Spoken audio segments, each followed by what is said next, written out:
Hey everyone, how's it going? I hope you're all doing great, as I always say. Staying happy, healthy, and hydrated, the three H's of the channel. And in this video, it's about to get strange. Very strange. And scary. And possibly even something to do with Elvis. If that sounds like your cup of tea, definitely pull up a stump with me. And let's jump into it. Thank you for watching.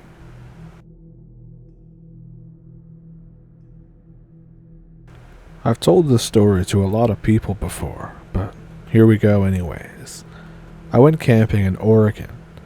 The people that I was with ended up picking a, quote, lake that ended up actually being a drained reservoir. Blue River Reservoir, if you've heard of it.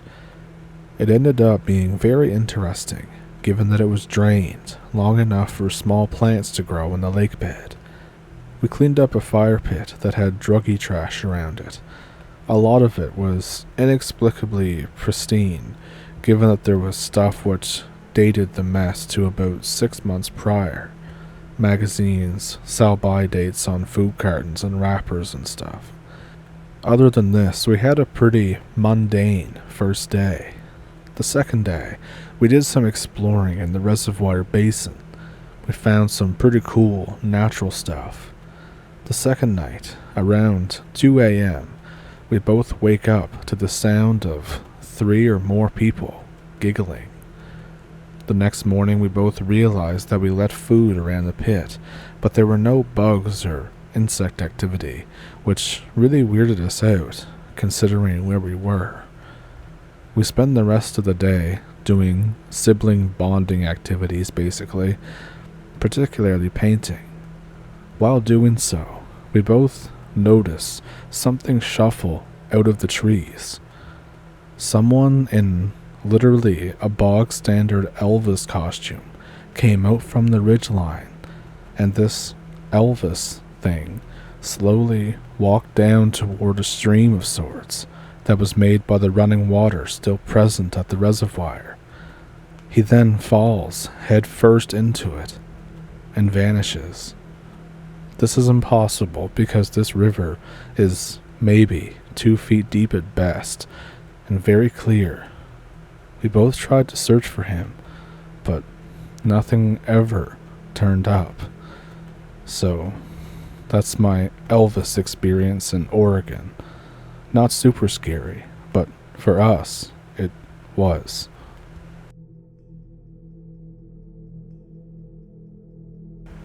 UFOs are always amazing to see, of course, especially the low-flying, super bright ones that clearly defy all modern technology of propulsion. But the strangest thing that I saw was in housing. I was on quarters because I had a tooth removed, and my unit was out in the field when my friend's wife called me. She was frantic and said in a whisper that there was someone in her house that had broken in, and they were still in the house. I called the MPs and headed to her house myself. We got there at the same time, and the MPs kicked the door down, and we cleared the house top to bottom and found no one, no signs of a break-in.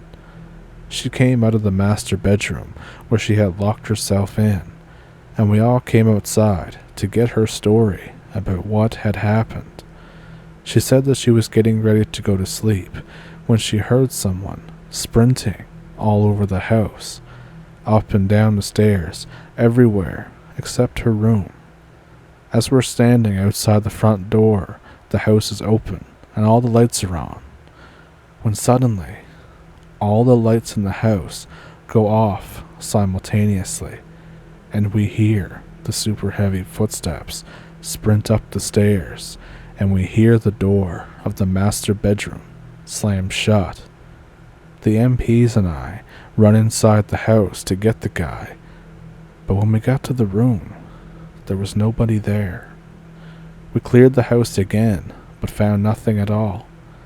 We went to check the breakers to see which one had tripped to make all the lights go off at once, but it wasn't the breakers. All the light switches in the house were individually shut off. It was 4 MPs, her and myself that night. Nobody could explain what happened to this day. We took her to another soldier's house to stay the night because he wasn't there. And the next day, they moved out of that house. Again, if you ever need actual proof of the paranormal and you have the opportunity, visit Fort Irwin, California. It's basically the new Skinwalker Ranch, in my experience, for high strangeness.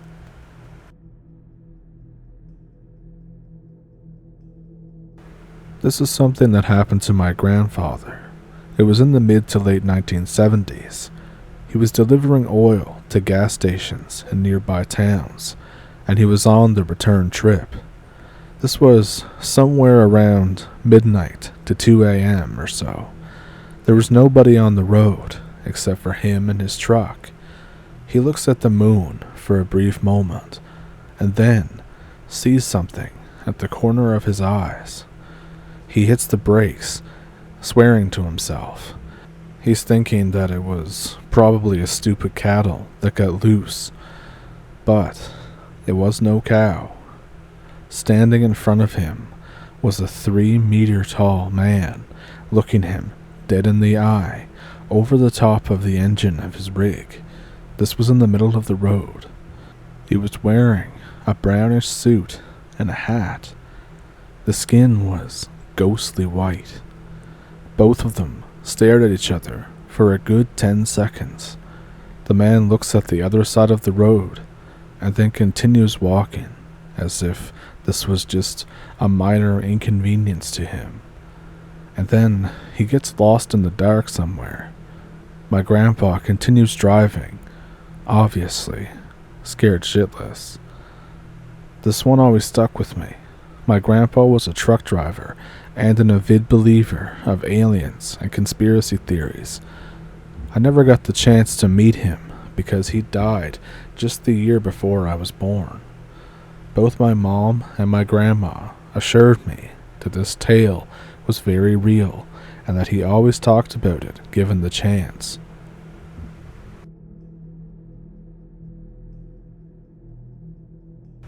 This one was sent in to me by David. Now, I'm sorry I can't pronounce your last name, David, but I do hope I can do your story justice. Back in '85, I was a senior in high school, and for spring break, we went to visit my cousin in southeastern Kentucky. He lived far out in the country, and to get to his house, you had to park your vehicle on the side of the road and cross a swinging bridge across the river, and then walk along some railroad tracks about a quarter mile to his house. One night, we were all out visiting friends, all being my cousin and I, along with his mom and dad and his little brother. We parked the car and started across the swinging bridge. This was when my cousin's dad, my Uncle Doyle, got a rifle out of the trunk, and he said it was in case we encountered any critters. After crossing the bridge, we started our trek along the railroad tracks, heading for the house, when we heard this god-awful, evil-sounding howl. My uncle told his wife to get the youngins home, and brought his rifle up and into locked and loaded form, ready to unload on whatever it was that we heard. I said, "I'm coming with you," and we started towards the area near the tracks where the howl came from. Then, in the glistening moonlight, we saw whatever it was that we were looking for. It was a huge, at least 7 to 8 foot tall, grayish white wolf-looking beast. It had piercing red eyes, looking right at us, and had a huge mane, kind of like a lion. I screamed after seeing it. My uncle aimed his rifle and shot the thing. It squalled a horrific yell, letting us know it was hit, and then it took off running toward the river. I was ready to go home, but my uncle said, "Let's go, it's hit." We seen a trail of blood and started following it. This was over the hill and towards the river. And then my uncle showed me something that I'll never forget. The blood trail stopped in the mud on the banks of the river, and that's where he showed me footprints, but they were like really big hoof prints that, just before getting to the water, turned into human footprints. We didn't hear any splashing, but we knew it somehow got away via the river. My uncle moved away from there soon after. And David also sent in another one, so here it goes. Hello, my name is David, and I live in Michigan. My mom grew up in southeastern Kentucky, and she told me this story that happened to her mom back in the mid-1920s. This family they knew, who lived near them in the country, noticed this turkey would come onto their farm and roost up in a tree and just gobble every so often and make weird noises whenever it showed up. They noticed that every time the turkey showed up, that one of their small daughters would always get sick afterwards. It never failed. Their daughter would be fine and feeling great and just be outside playing. Yet, just like clockwork, every time the turkey came to visit, she would get extremely ill.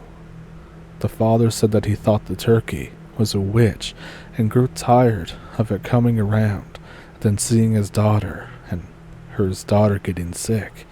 So he made a silver bullet and said next time that the turkey comes, he was going to kill it. One evening, just before dusk, the kids were out playing, and here came the turkey. It roosted in a tree. It started its gobbling and cackling, and sure enough, their daughter started feeling ill. The dad took his gun, loaded it with the silver bullet, and shot the turkey. It fell out of the tree and limped off over the hill, wounded. He went to finish it off, but it was gone. About 15 minutes later, the neighbor kids came running up, screaming that their dad was accidentally shot while cleaning his gun. So my grandma went to see what was up, but he was already dead. My grandma helped clean and dress the deceased for showing back then, and while prepping the man, she noticed he was shot with a silver bullet. So thank you to David for sending those in. I hope I could do them justice for you.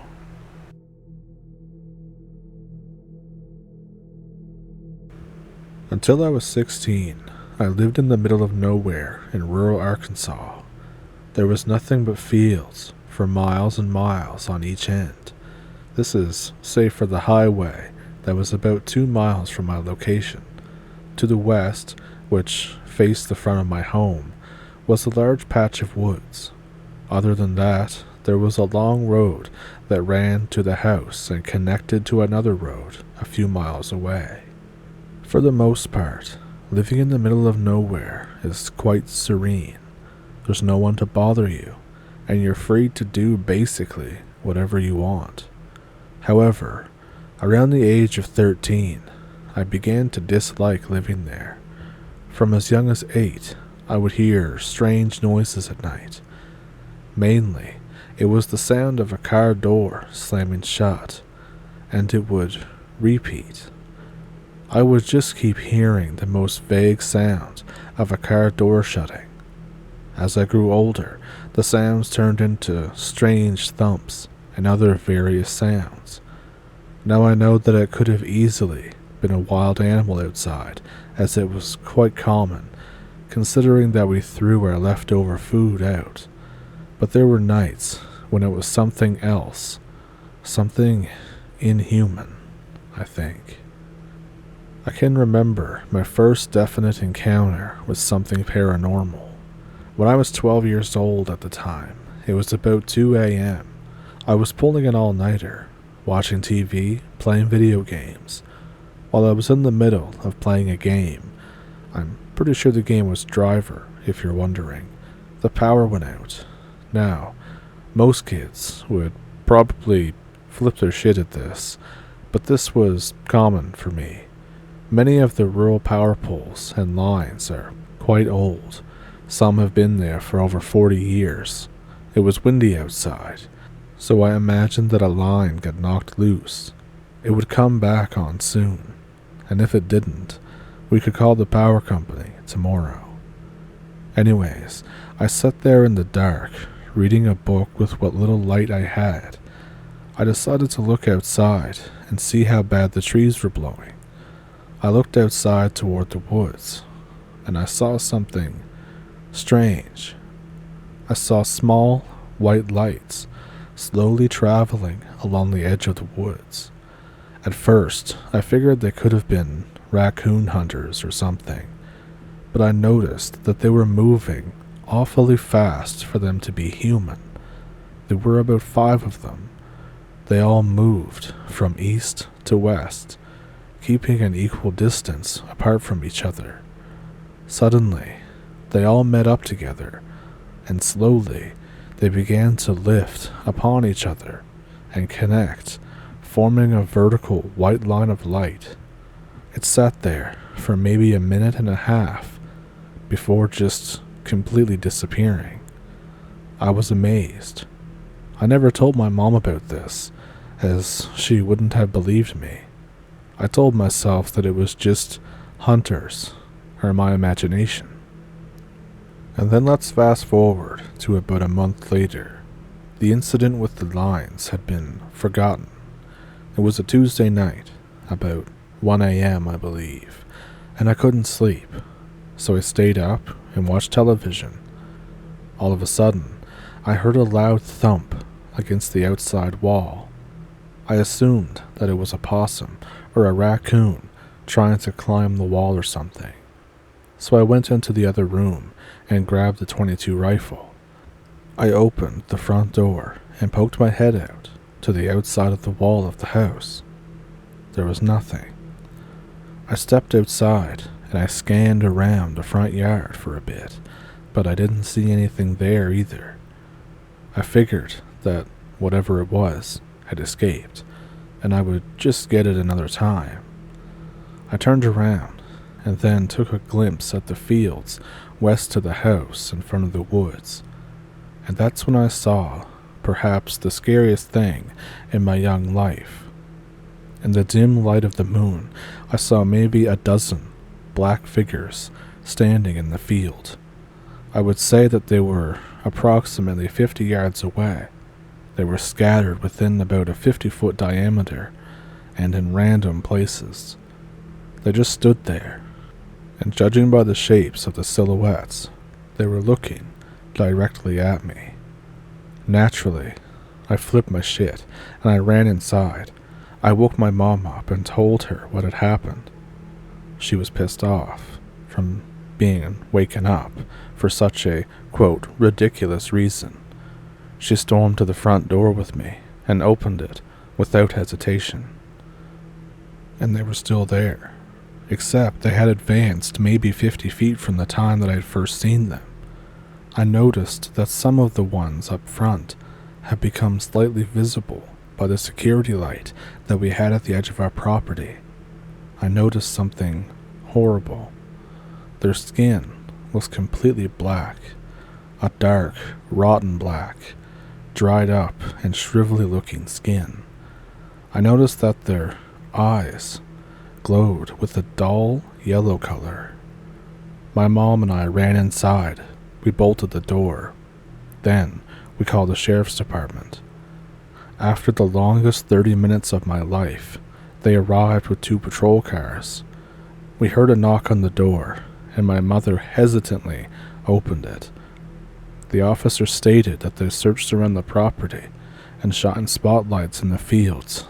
They didn't find anything. He said that maybe it was just a bunch of kids, but we knew what we had seen. The next day, me and my mom walked out to the field where we had seen these things. The fields were bare and still slightly muddy from the rain a few days ago. We found multiple sets of bare footprints in the mud in different spots. However, there were 2 disturbing things that we noticed about them. There were no footprints leading up to the footprints that we found. They were just there, no entrance, no exit. Some of the toes were abnormally long or short in various places. We noticed one set that we think had 6 toes on each foot. The foot shapes were also crooked. We were unable to determine what had made them. I was quite frightened by the incident, and my mom offered to let us move, but I decided to stay, because this was home. For the next few years, everything was normal again, until I was 16. It was just a normal, sunny day. I was outside playing basketball in the driveway. I was the only one home. My mom had gone to the city to get groceries. As I was shooting hoops, I began to hear an engine. I turned around, thinking my mom had returned. Instead, I see a Model T truck slowly driving down the dirt field road that was across the field next to my house. I stared at it. At first, I figured it was just someone test driving a restored Model T. However, upon further inspection, I noticed that it was sunken into the ground, like a glitched video game character or something. The wheels were about halfway in the ground, yet the vehicle just kept moving. I noticed that it was quite rusty in some spots. In the back of it was old farm equipment, old plowing blades, and a rag sack with something in it. I looked at the driver's seat. In horror, I saw that it was one of those solid black figures, just like the one that I had seen that night prior. I couldn't move. I just stood there in shock as it drove on, and eventually, it disappeared into thin air, driver included. I ran over to where it had driven by. No tire tracks. Nothing. When Mom got home, I explained what happened to me. This time, she had no problem believing me after the incident with the men in the field. This time, we made the decision to just move, because she spoke about things happening to her too. We ended up moving, not really in the city, but quite close. Thankfully, we have never had any encounters like that again. We sold the land to an old nearby farmer, and we haven't heard of anything scary happening at the land since then. Arkansas can be a strange place.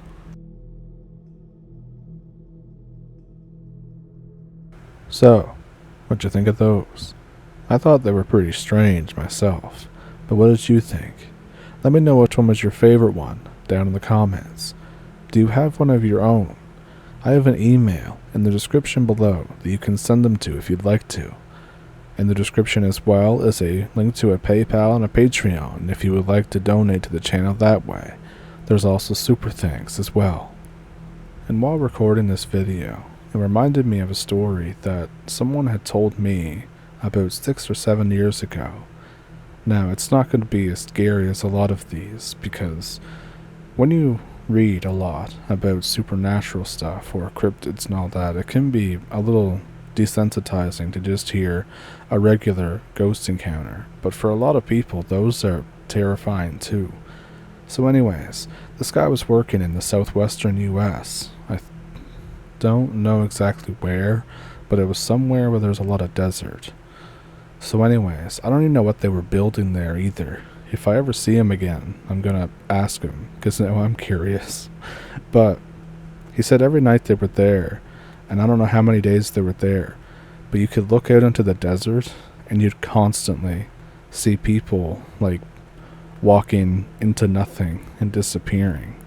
Or sometimes even walking through the walls of the cabin and going out the other side, as if the cabin wasn't even there. That stuff is still terrifying to me. But yeah, recording this just made me think of that. So, I hope you enjoyed the video, and if you did, make sure to like and subscribe. And if you want to watch another video, or want to watch a video that you haven't seen, I'm going to put a couple up here on the screen. And with that, I thank you for pulling up a stump, and thank you for watching. I'll see you in the next one.